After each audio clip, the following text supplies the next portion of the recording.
California looks straight up like Narnia when it rains. It's kind of beautiful. Mountains get so green, and then you got like snow capped up. Yes, it gets mad pretty when she gets a little rainy.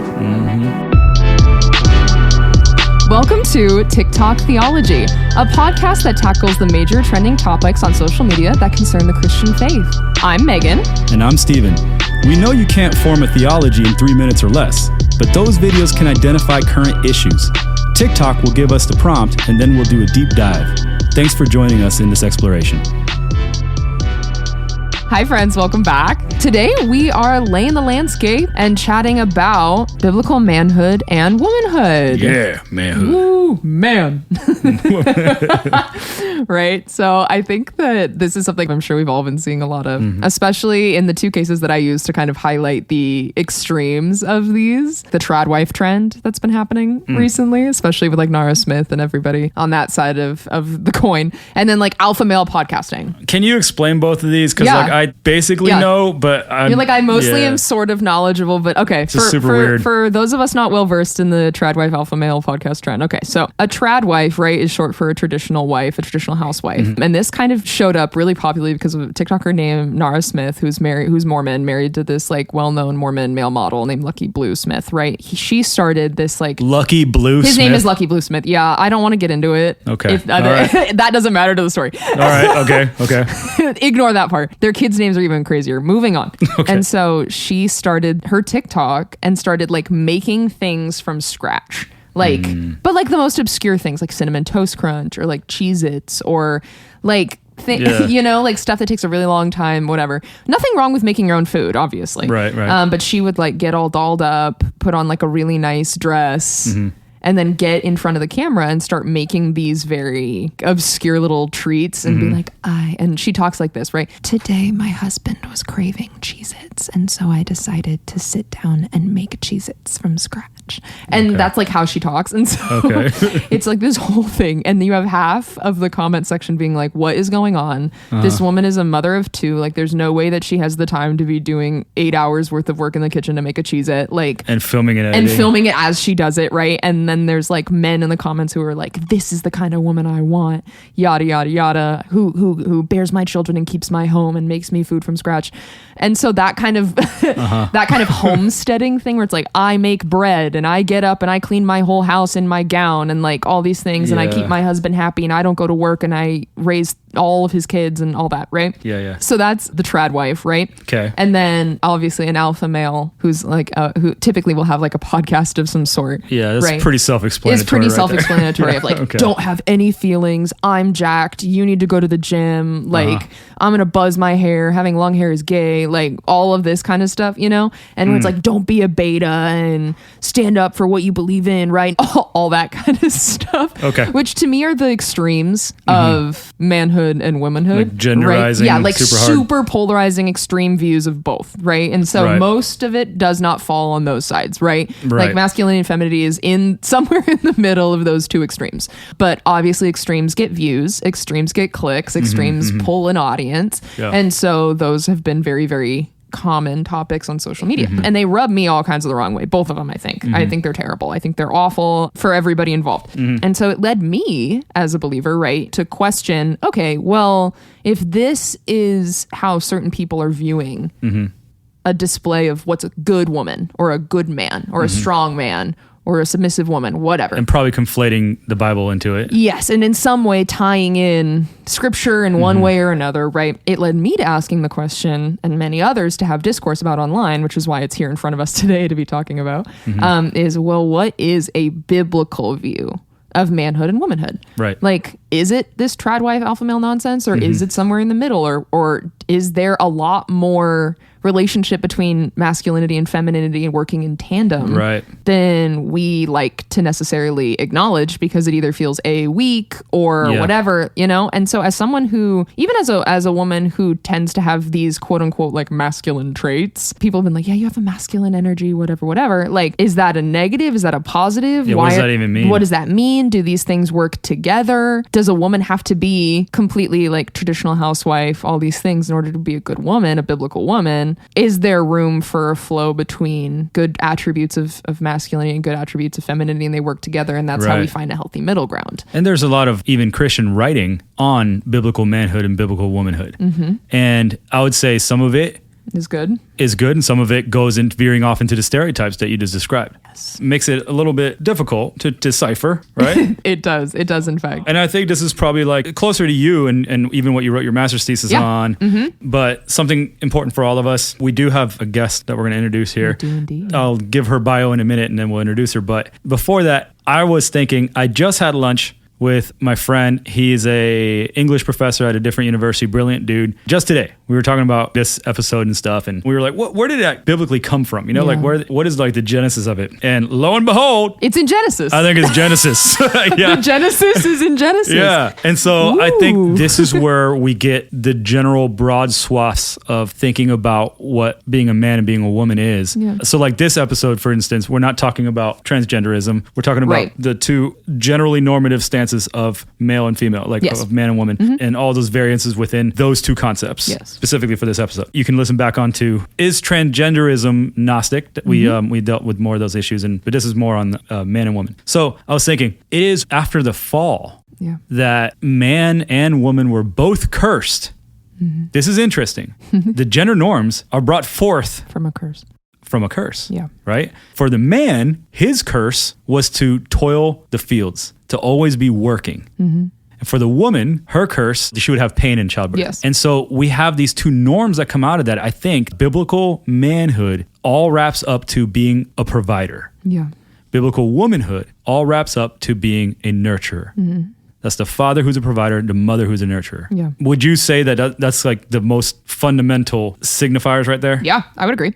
Yeah. Came across in my research and stuff, even in like the sexuality piece in my master's dissertation, that kind of curse language came up a lot, especially with Stanley Grenz's writing of what we are supposed to expect of men and women based on this curse given at the fall. So with the fall happening, these roles were given us to, I guess, fulfill a society, to keep going, right? But what is the intended thing? And then I think we're going to end up falling on this. Pun intended. Concluding here. I think we're going to end up concluding, and we'll talk about this at the end. Biblical manhood and biblical womanhood both are known fully in the way they emulate Christ. Yeah. And so I think we'll get there. But I agree. To bring that point, when we talk about biblical manhood, it's not as if people don't have a point. Right. There is these norms made in the Bible. Yeah. But I think one of the biggest problems is, what stereotypes have you made that are specific to your culture in your day and age that you think is that? Like, for example, being bald and muscular and making fun of people on a podcast, how does that make you a better provider? Right? Yeah. Like talking wispily and wearing a dress and having full face of makeup, how does that make you a better nurturer? Yeah. It's not that we're saying gender roles don't biblically exist. Yeah. Because they seem to actually, yes, they do biblically exist. Right. And fundamentally, it goes around these things. Yeah. And I would not say it's right for like a woman who is more nurturing than another to be more of a woman than another. Correct. Or for a man to be more providery than another to be more of a man than the other, right? Yeah. It starts getting viewed as you're being sinful or not right if you are not living into your gender stereotypes. So if you're not that masculine as a man, or if you're not that feminine as a woman, that there's a sin or something involved, which that seems a little problematic. Oh, it's absolutely problematic. Right? I would agree with that. Yeah, I think that's an interesting conversation. It's good. We'll get to reflect on aspects of that with Leah that I'm super excited about. So let me talk about our guest. Our guest is a great American historian. My friend Leah Payne. And you get to meet her, but she's been my friend for a while. She has a PhD from Vanderbilt, and she's an associate professor of American religious history at Portland Seminary. She just does a lot of stuff. She's a public fellow at Public Religion Research Institute, and she also is the director of the Summer Institute of Charismatic Pentecostal Studies at Candler. She works with AAR and helps to organize all the Pentecostal Charismatic Dialogue stuff. She's just really, really an awesome historian. She's a great podcaster too. She has two podcasts that I really like. One is Rock That Doesn't Roll. She co-hosts that, and then a really fun one called Weird Religion that she co-hosts too. So she's great at podcasting, great at talking about these niche topics and tracing historically where things come from. So I think what we're going to do here, rather than taking a biblical or theological stance, we're going to ask her historically where some of these concepts even come from. from. Which I think helps so much, especially because the Bible doesn't necessarily explicitly state right. A man is this, a woman is this. So where do Christians get the idea? So where do we get these ideas? Yeah. And she gets to tell us, not only do these ideas come from your culture, but they change in the same culture in which we all operate. Right. I think it's going to be really good. I hope the listeners really appreciate that. She is awesome. She's a rock star. So here we go. Leah. Leah, we're so excited to have you today. Thank you so much. Oh, of course. So we're going to hippity hop right into this, right? So we've already done like a transgender episode, which we've framed in the beginning of this. So this isn't necessarily the concept of gender as it's fluid and how we're talking about it in like the LGBTQIA plus community. We're now talking about like the girlies and the guys and all the things. So when we're asking this question, that's kind of how we want to frame it is, so how would you reflect on how have Christians thought about gender over time? Oh gosh, that's, there have been so many books about that. I think for maybe the purpose of what you are wrestling with now, I think about how American Christians have thought about gender in the last 100 years or so. Mm-hmm. There's a really good book by a historian named Margaret Bendroth about, and I'm going to get the title wrong. It's either Fundamentalism and Gender or Gender and Fundamentalism. It's basically about conversation about gender in conservative Christian circles tells us a lot about everything about the movement that's having that conversation.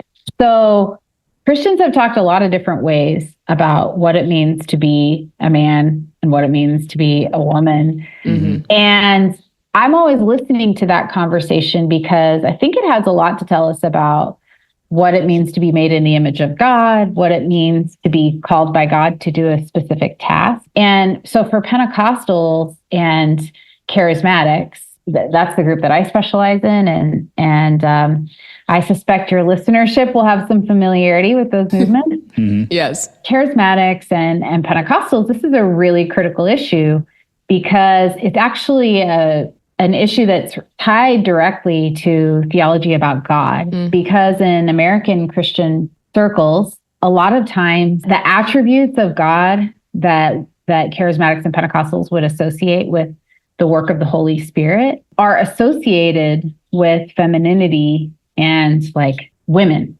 in our culture. So things like submission, like the act of submitting to the work of the Holy Spirit, the idea of being taken over or taken up in the Spirit is culturally, at least historically speaking in the United States, has been associated with like the role of the feminine.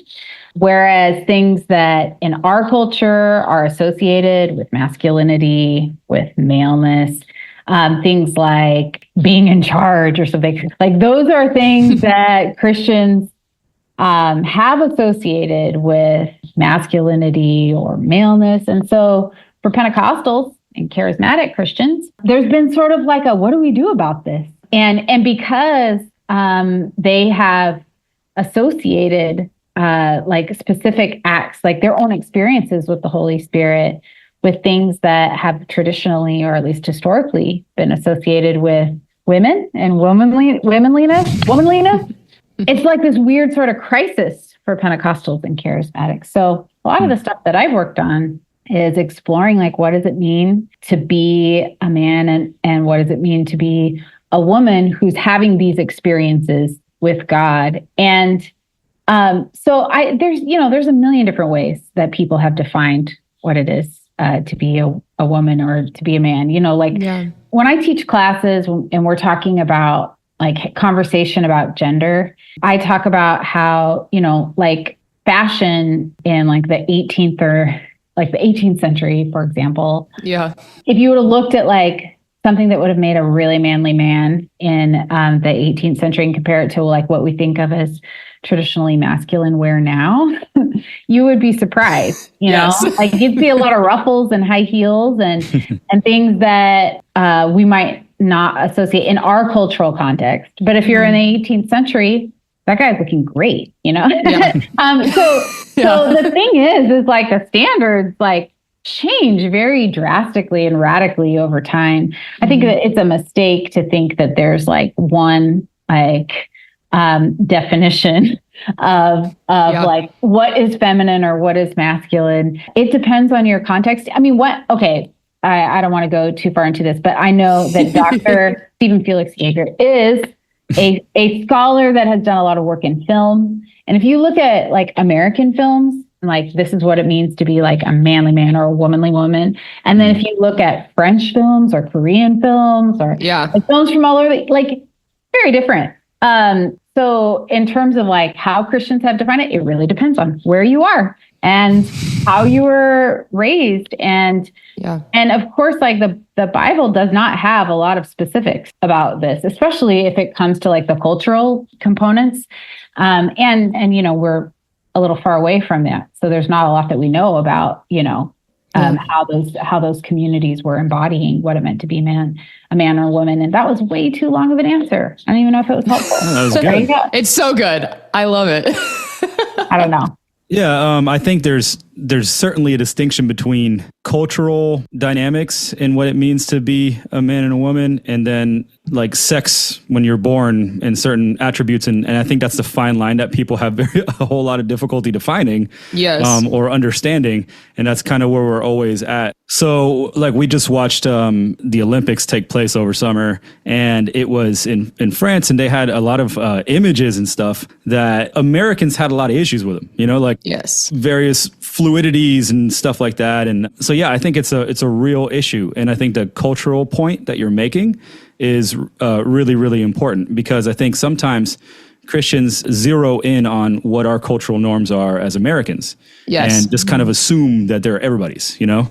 Yeah. You know, I remember those conversations, and I wish people, I get so tired of the outrage machine that is our world and our culture. And I really wish that that the general, you know, Christian communities on social media, I wish, especially those in the United States, would practice a little bit more self-control and fruit of the spirit. and to be quicker to listen and slower to speak, which is, of course, you know, one thing that I always ask students of any kind is like, think really hard about who wins in these moments. Who's winning here? And also related to that, who's making money here? Like, who does this make money for? And so I think outrage generates attention, and we live in an attention economy. And so this is me being like old and grouchy, but when I see like whatever social media outrage thing is going on, I'm so cynical nowadays in a lot of ways, because I just think like, you know, the wrong conversation is winning right now. This is not what we should, you know, maybe that's just not a satisfying response, but those are the first responses I have. Hey, it's real. You know, because, and also Americans, we're very parochial people. Like we don't really, and maybe that's what comes from being in the wealthiest and most powerful country in the world. You don't really get the need that you need to like think about, what would this look like from somebody else's perspective, you know? But I always am like, oh no, you know, when people decide they're going to get very upset about things, I just think this isn't going to be a good look for us, y'all. It doesn't stop people from trying. I think the Olympics is a great example, because we even have like Ilona Mayer in women's rugby, and like Simone Biles in gymnastics, and that whole controversy over that Algerian boxer that everyone called transgender, but is absolutely not transgender. And like what people think that femininity should look like, but they're like, oh, you're too big, or like, oh, you too, like you're built like a square or whatever, or what, like, or you're too strong to be a biological woman. Right. And so there were so many conversations, especially that popped up while the Olympics were happening, that kind of led to this discourse that we have, obviously, when social media dictates your topics, of like, oh my gosh, like, especially in the States, like every aspect of femininity and masculinity has to fit in a box. And then someone is going to use some biblical source to defend that view of the box that they've put everybody in. And so why I think this is an important conversation to have with you, Leah, is like, okay, are we using the Bible incorrectly to smush people into a little box that fits the American ideas of what a male and a female should traditionally be? Oh yeah. You know, I'm not a biblical scholar, so I feel like you'd need to, if you really wanted someone to weigh in, like, are we getting it right or are we getting it wrong? I think I have limitations. But what I can say in my own historical work, I look at conversations about what is a man, like what is a womanly woman or a manly man, as a way of observing like how Christian communities are wrestling with human identity and their standing before God.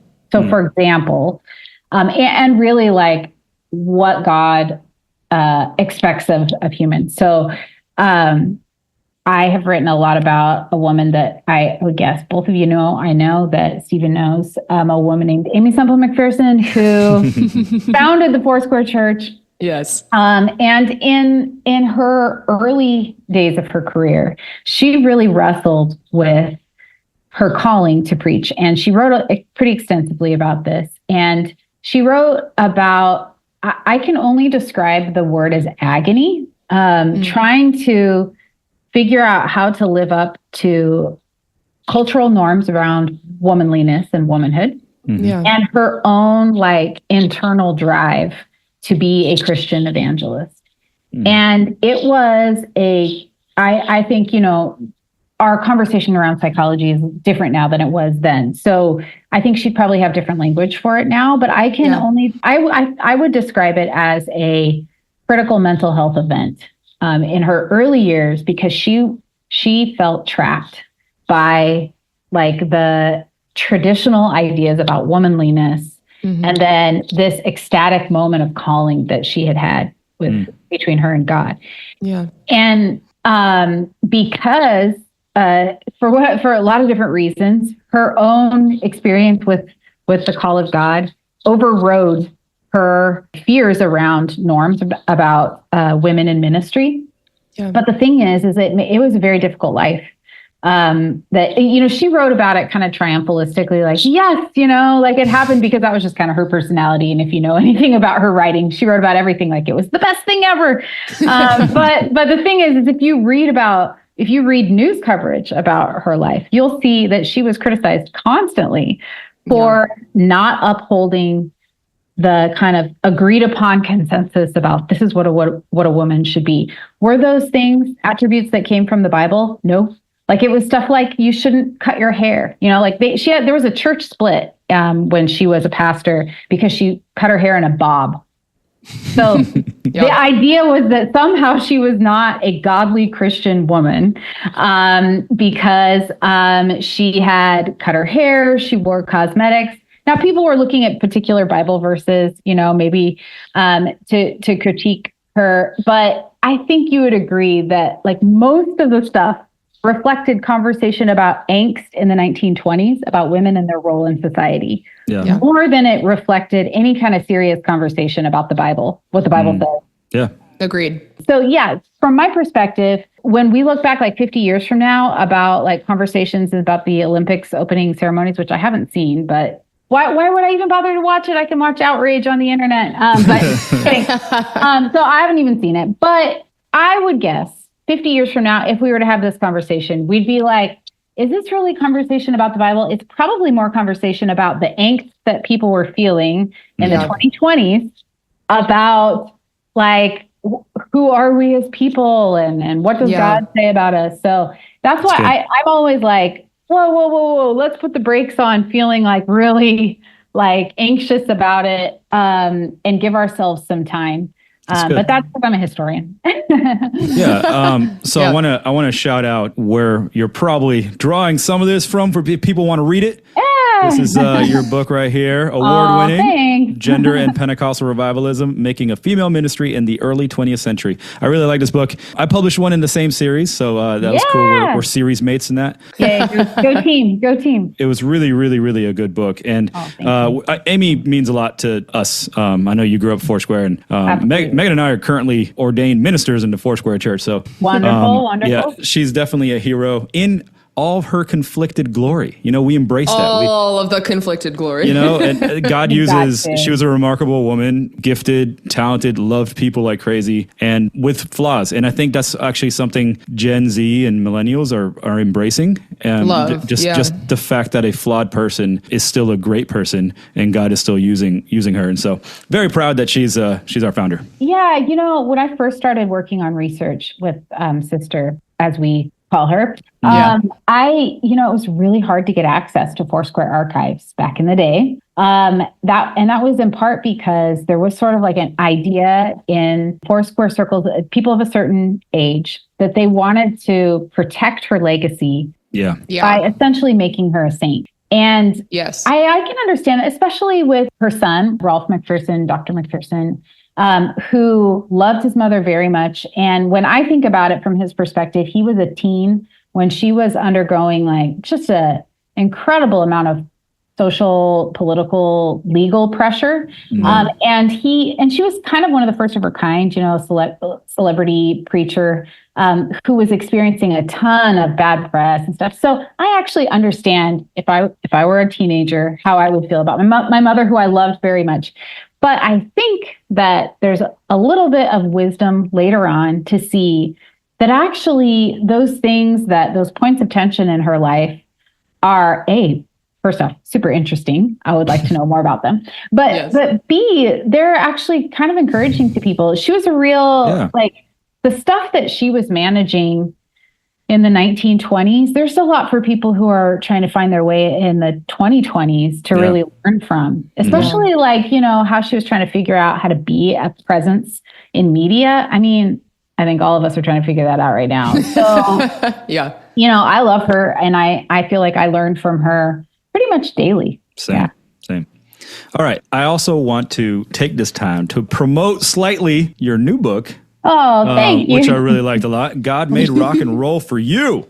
So that you're speaking my language here, Leah. And love it. What I think was fascinating about this book is you didn't just trace CCM and how it came, like just kind of, as if it was like an encyclopedia or something. You didn't just trace it, but you actually showed how a bunch of our social norms developed and were perpetuated by music, by worship, and like how that became, sometimes intentionally a propaganda machine and other times maybe unintentionally, but like how you showed how that happened and how that was going on. And you do this a lot, but I wanted to point out something specifically that I thought was super interesting, and that was about the new Calvinists. You talked about Mark Driscoll, who was kind of a disgraced Calvinist pastor that's back and doing it again and preaching in a church and whatnot. And he's controversial for creating difficult environments for people, abusive environments for people to work under and various other things. And you wrote that he made male dominion and female submission a core component of his preaching. So I'm curious about that. And then also how this is tied musically. I think that's always super interesting. And this is what you wrote about, and I'll just quote it. He ruled out much of worship music from Vineyard and other charismatic worship leaders who reveled in Jesus as the bridegroom and the worshiper as the bride, said they were singing prom songs to Jesus. So I think this talks a little bit about the tension of Pentecostals trying to find, what they are, because we have a lot of, when we talk about the Spirit, there's the quote unquote traditionally feminine characteristics that we attribute, and it's all up in our music all the time. So love it. So how do we one, negotiate that? Can you speak a little bit about that? And then the follow up to that would be, have you noticed any gender norms being pushed today in worship? And have you noticed any of that? Oh, that's such a great question. Yeah, I think so. When I started writing God Gave Rock and Roll to You, I just had this intuition that contemporary Christian music, and then its sort of later cousin, the worship music industry, that they were not peripheral forms of Christian formation, but core forms of Christian formation. That people, so in my American religious history, a lot of times people can have the idea that like a legislative agenda or a doctrine or a particular institution is the core of Christian formation. But I think because I grew up charismatic, I was like, oh, actually, it's this other thing. It's this ritualized moment where we're all together and we are experiencing music in a particular kind of way. For a lot of people, that is like maybe the most important part of their Christian formation over time. people like Billy Graham actually understood that. That's why he used a lot of music. He didn't understand it in the same way I think that charismatics do. And so God gave rock and roll to you really traces in some ways. If you look at the CCM, contemporary Christian music, as the soundscape of American Christianity, what do you see? You see a lot of things, but in part you see the ascent of charismatics and Pentecostals through music, because I'll just say it, no one does music better than charismatics and Pentecostals. I will die on that hill. Oh, no way. You ain't wrong. You ain't wrong. We gave the world rock and roll, then we took it away, then we brought it back. But yeah, I mean, anyhow, so you see the ascent of these charismatics, and then you see people who are trying to use the music and the style that works so well in charismatic circles for their own particular spin on American Protestantism. And that's where somebody like Driscoll comes up. Now, Driscoll's an interesting figure because he ascended in the New Reformed tradition, the Neo-Reformed movement. Probably one of the most famous preachers from that would be John Piper. But there's like a big moment in the early aughts when everyone was saying, yes, the Reformed tradition is where it's at. And Americans are very trendy people, and they don't have long attention spans. So that's that has decreased. But at the time, it was a huge deal. Driscoll was also a charismatic, so that makes him an interesting kind of bridge figure in those circles. But he really took up the traditional gender norms. I think some of that has to do with location. You know, like Seattle has always had a space for a fundy preacher. Like in the early 20th century, there were fundy preachers. And so Driscoll, you know, became this firebrand in an otherwise liberal city. And he really, really had a disgust for the kinds of music that Pentecostals and charismatics specialize in. So the kind of mystical union with Christ and the idea that Jesus is the bridegroom and the church is the bride. I write about this in my first the biblical idea. You know, the biblical idea. Yeah, that one. Yeah, he really chafed against that, and so tried to impose another form of Christian devotion onto this charismatic music. And John Piper did the same. Piper really saw.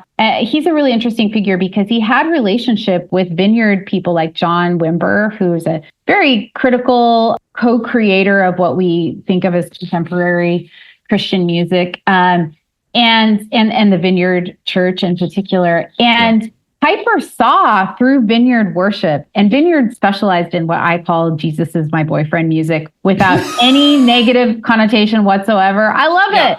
Why shouldn't Jesus be my boyfriend? Like, have you read the medieval mystics? Yes.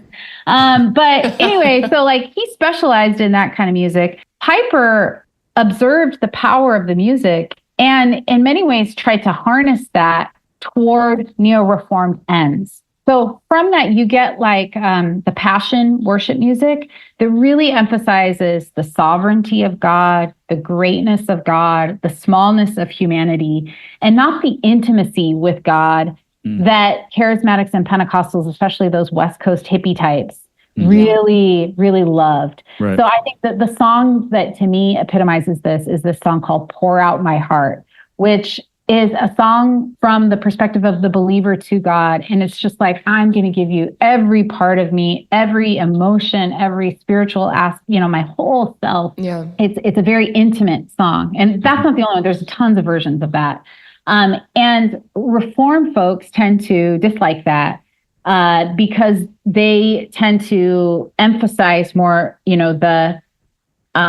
the total depravity of the human being, which is not necessarily a charismatic, it's not like the first flavor you're going to get from charismatic traditions. Yeah. You'll get Jesus as a brother, Jesus as a friend, and by the way, the scriptures have like many different conceptions of God and the believer's relationship to God. Mm-hmm. And so we're talking about, a whole spectrum of things, but that like Driscoll, I think his legacy today is actually super interesting because he's really leaned on the charismatics. Like he's sort of not as much a part of that Reformed tradition, but he's been working with Sean Foyt, very well-known charismatic worship protester activist. That guy. And I think like it's very interesting that those two versions of himself, the one that he's kind of, I mean, in some ways you can say that he can understand that there was a winning tradition there, like the charismatic, many forms, takes on many political visions, but like charismatics have ascended, so I think there's no doubt that, Driscoll, he's like many celebrity preachers who've come before him. He has a high endurance level for scandal. Look at somebody like Jimmy Swaggart, in the 80s, who had like pretty dramatic downfalls, and he still has a church, so like there's like a certain type of celebrity preacher that sort of survives. Teflon, yeah. Teflon, yeah. Absolutely. We have not heard the last from him. And he also has like a nose for scandal. So I guarantee like some other thing will come up at some point. Did you see that he got in trouble he was calling out the Jezebel spirit?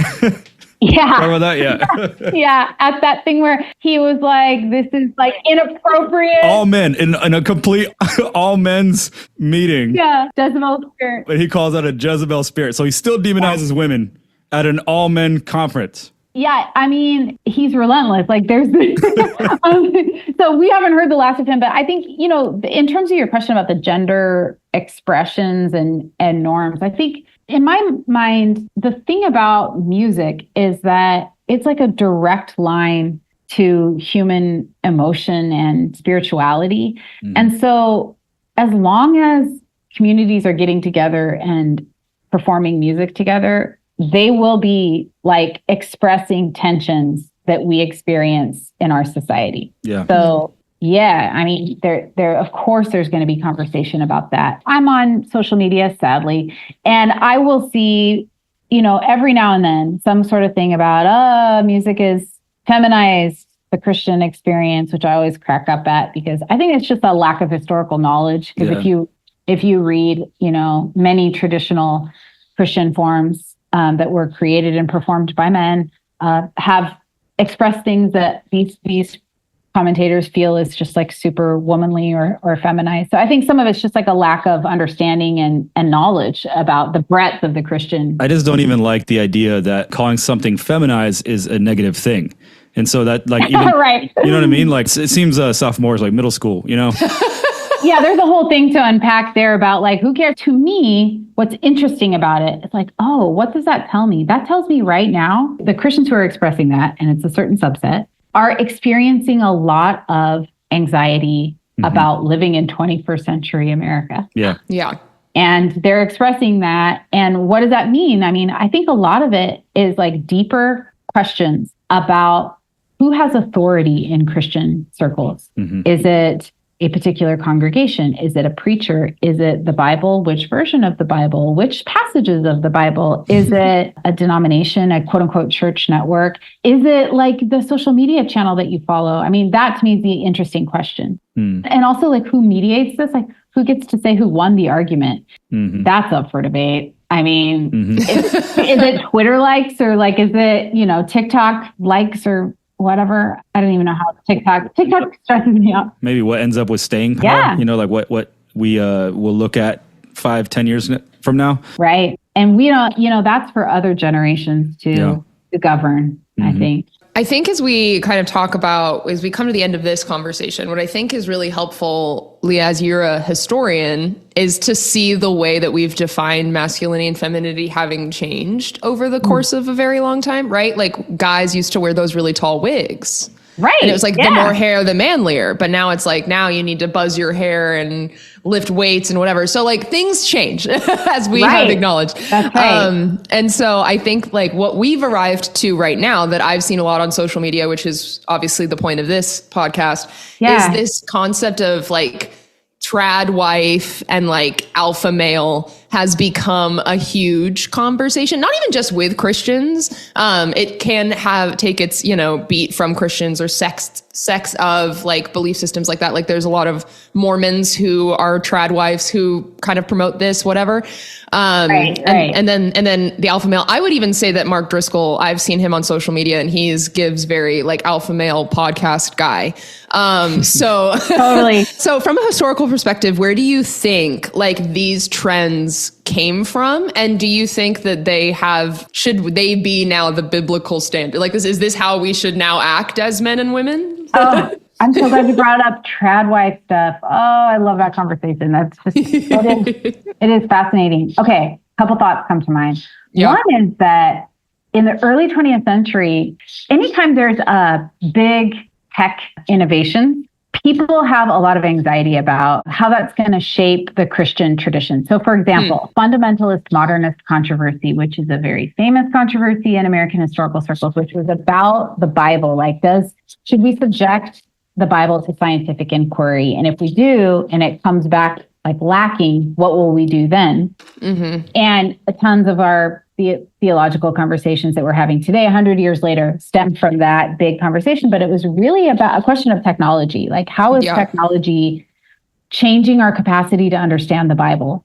And I see the trad wife gender angst as really a conversation about, like, we couldn't even have these conversations maybe 100 years ago. Because we didn't have the technological capacity to like have the conversation, have it worldwide, have it simultaneously, right? Yeah. And so in the early 20th century, there were a lot of the same kind of anxieties about new versions of thought, like this thing called feminism. Like, what do we do about that? What's the role of women? There were these schools called mother crafting schools that were essentially like professionalizing motherhood and trying to teach a very particular version of motherhood that was very much embedded within like certain kind of Protestant middle class white American ideals. And a lot of that was like, I'm going to get really ticky-tacky about that, but a lot of that was in response to like waves of immigration into the United States from non-WASPy areas. So it's like you get all these Catholic moms from Italy, and like, we need to make sure they're doing motherhood the correct way. And that a lot of times got framed as the quote unquote Christian way or the biblical way. Looking back, we can see that was more reflective of anxieties around immigration and how Protestants and Catholics are going to interact with each other in the United States, and like a host of other things. More than it was about like, what does the Bible say about women, or what does the Christian tradition also say about women? So I look at trad wife content as analogous to that. Like the conversations about trad wives are like conversations about mass media and representation and like really like, who are we? And really, I think a lot of Christians, I see in a lot of trad wife content, because it's a lot from Christian women. And usually they come from like a kind of conservative evangelical or Latter-day Saint background. And I look at that as sort of a conversation about Christian witness, because it's really like an apology for a specific like ethic, right? Like, so I think of it as a kind of prosperity theology. So it's like, if you do your Christian life right, in that way, it's like you observe these certain hierarchies in the home. And you display those hierarchies. Never mind that it's like a full-time job. It like seems like a crazy amount of work. But if you do this, your family will prosper and your faith will prosper. Interesting. And so we see it. Like, you see these very, like, have you ever seen an unattractive trad wife? I haven't. Like, they conform to really traditional beauty standards, usually European beauty standards. And they're usually like, they've had 8 kids, but they're very thin. And they're, like these are like not frumpy women is what I'm saying. And why is that important? I think it's important because it's a prosperity theology. They're saying like, you're going to look as good as I look, and you're going to have kids who are as obedient as I have. Which is, I'd like to see what happens when the cameras are off, by the way. That part. And so like, are trad wives the first people to do prosperity theology? Certainly not. But I think they're like a version of that. And there's, they usually have a trad husband that they bring on the screen every now and then, looking all handsome and, like hearty. And, it's like, you see that this is what these women and their audiences agree upon, is like, this is the good life. This is and living this way will bring you manifest blessing. But, I don't see that as all that out of line with like when I was growing up in the 80s, there was like most evangelical-ish parents were really familiar with the teachings of one Dr. James Dobson, who also preached a kind of theology of prosperity. Like if you raise your children in this way with these aids and in this kind of sheltered life, you will get healthy, well-adjusted, not confused children who are conforming to, Dobson was a Nazarene, so conforming to what Nazarenes kind of dreamed their children will be. And, now people, we have some decades now to look back on that. And the reality is that it didn't always end up happening that way. Yes. Like there are lots of people who were raised in those households who came to reject those teachings. And incidentally, there are a lot of people who weren't raised in those households who ended up living like totally fine, prosperous, happy life. Right. Devout lives too, So I just see trad wives as like, it's another version of that. It's another way of saying like, ta-da. And, it's fairly new phenomenon. So I guarantee you in 10 years, we're going to have like, yes, trad wife. I was a trad wife. I think there's already that conversation going on, but there's going to be like best-selling things about leaving the trad wife, life and all that kind of stuff. So some of that is just like, that's how Americans are. We love stories like that. We love to like put people up and then we like to tear them down and we like to watch them get back up again, So some of that's just like our own media taste. Super interesting. That's great. Yeah. Super interesting. Do you have any comments on the alpha male side as well? Oh yeah. The alpha male side, like, or like the podcast, the typical like guy who like eats raw meat and works out 6 times a day and like why you should never be a beta or whatever. Those guys who are bald and jacked and all that. Yeah. Those guys. I think a lot of that is, how they say women dress for other women. It's sort of like a cliche. And like, I think a lot of that has got to be a community of men who share particular aesthetics and values. And this is where, Stephen, your work on aesthetics maybe would come in here.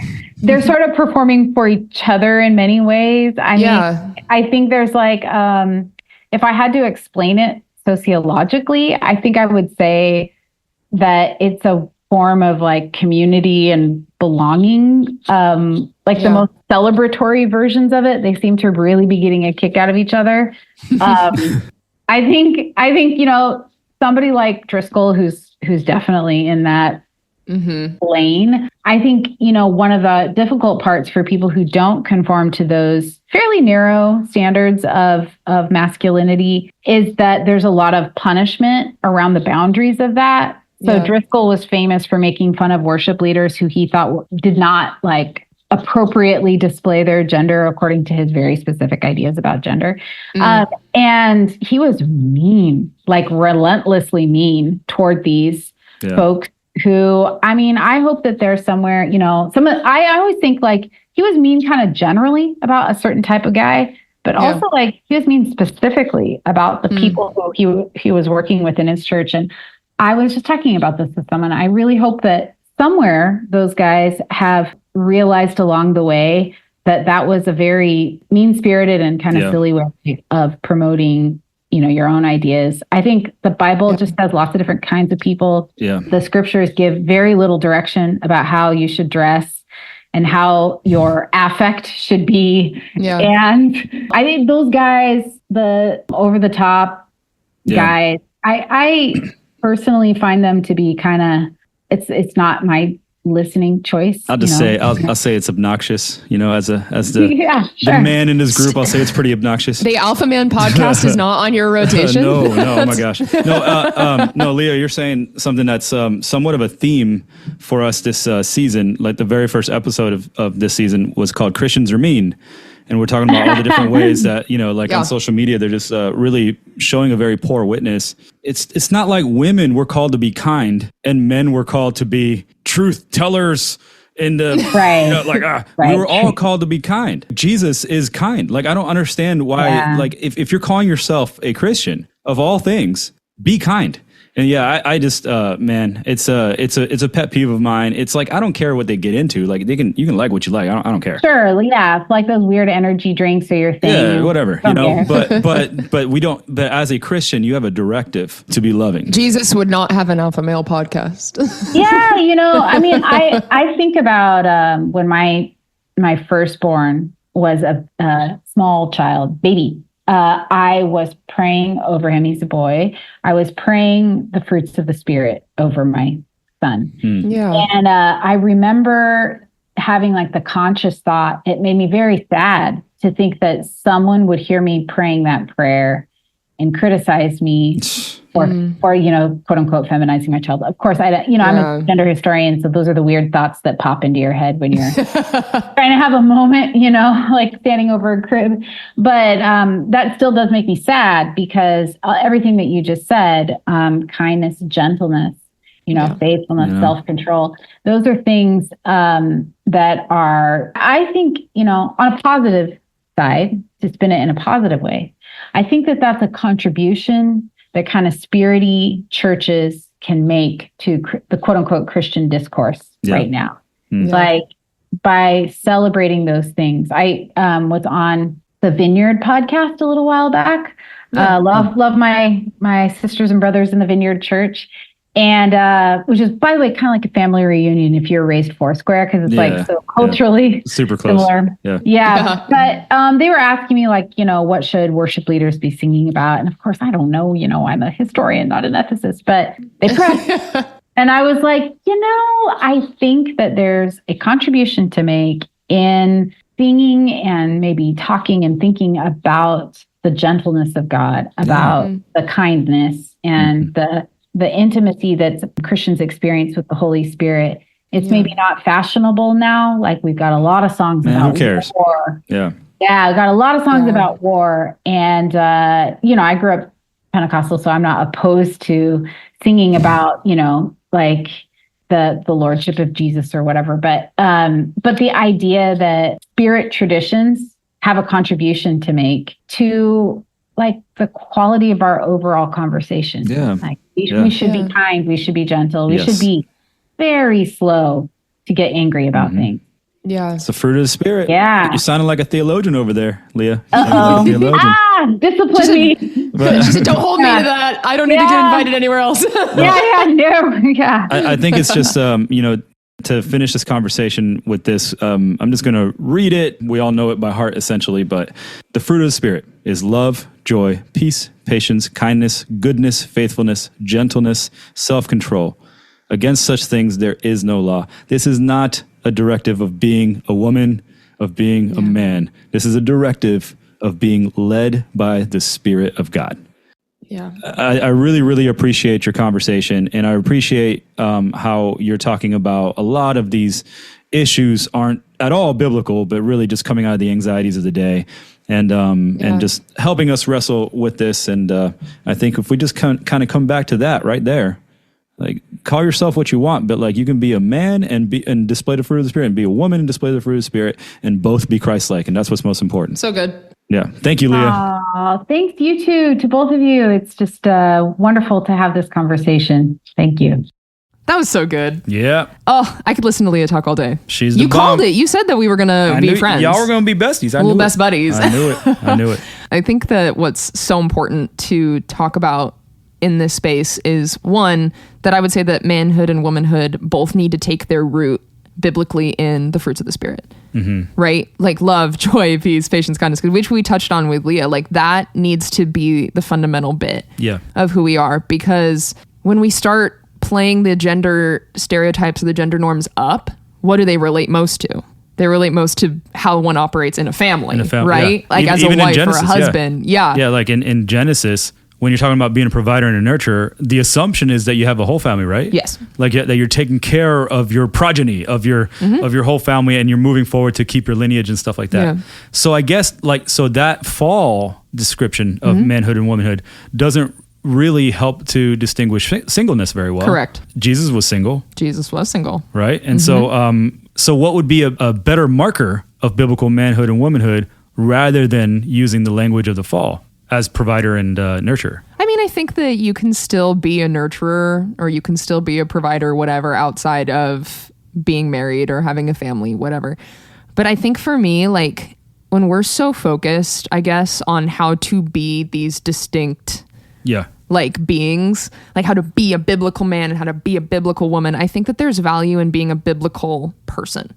Right. Like I think there's a value in being like, well, I need to be more about Jesus. Yeah. Right? Like we don't look at Jesus and say, oh, well, women shouldn't live like Christ because Jesus was a man. Right. Right? No. Like I think that we need to be so focused on ourselves and our relationship with the Lord and being intentional about letting him grow the aspects of these fruits of the Spirit in us so that if we ever come to this point where we do get married or we do have kids or whatever, that those are the aspects that are helping us partner with our partner or are being a parent to our kids, right? Yeah. But if not, that doesn't mean that you're not less of a woman because you don't get married or you don't have children, or you're less of a man because you don't get married and you don't have children. So what you're saying, this is good.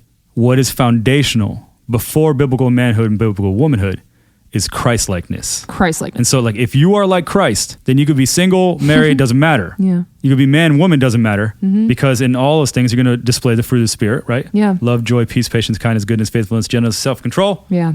You're going to display that. And so then when you are married and leading a family, if that is in the cards for you, which it is for most people, right? Yeah. But some people may not be called to that. And we have to recognize that and acknowledge that. Yeah. And also like be cool with that. Some people are trying, like in politics, this is a thing that's like weirdly up to debate right now. Jesus was not married, and we have to acknowledge that. Like Paul wasn't married, you know, like there are some people that were not married that were some of the most important people in the history of humanity. Yes. Right. And not to mention God incarnate, right? Right. That.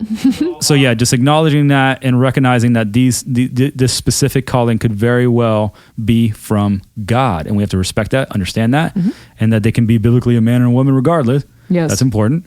It's very important. But if you emulate Christ first, those other things are going to fall into place. Well, emulating then Christ, when you come into this marriage relationship, or if you come into something along those lines, right? When you do get to those verses that the Bible interprets, right? And it's like the like husband is the head as Christ is the head, right? For however, that's up to, I mean, I'm not making an assumption of like how you theologically interpret that, right?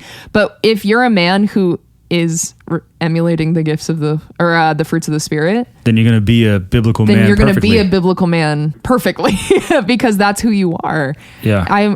It's not, I'm going to be married and then I'm going to learn how to be. And the same thing for a biblical woman. Right. If you emulate the gifts of the Spirit perfectly, you're going to be a biblical woman. You're going to be a biblical wife. These kinds of divides and these stereotypes and these roles that we've placed on being a man and a woman have created the divide that actually plays into the curse at the fall. Because I think if we're at the end of the day trying to pursue who we were when we were in Eden, we would pursue partnership. We would pursue Christ-likeness. We would pursue relationship with the Lord. Yeah. And I think that there's a lot more influx and relationship between masculinity and femininity if you view it in this manner. And I think that if we're then pursuing a life that is like Jesus and is how we've been called to live like Christ, then we're not going to be so overwhelmed. Things are going to fall into place. Yeah, things will play together and will work together as they should, instead of us trying to figure out somewhere where the line is to divide of how manly a man should be and how womanly a woman should be. This is where being a Christian is very simple. Emulate Christ and things are going to fall into place. This is when sometimes the answer is Jesus. Yeah.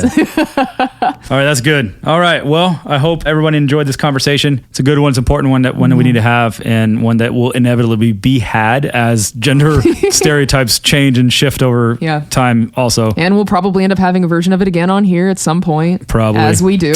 Probably. But until that day, this episode is brought to you by the School of Theology and Ministry at Life Pacific University. All right. See you guys next time. See ya.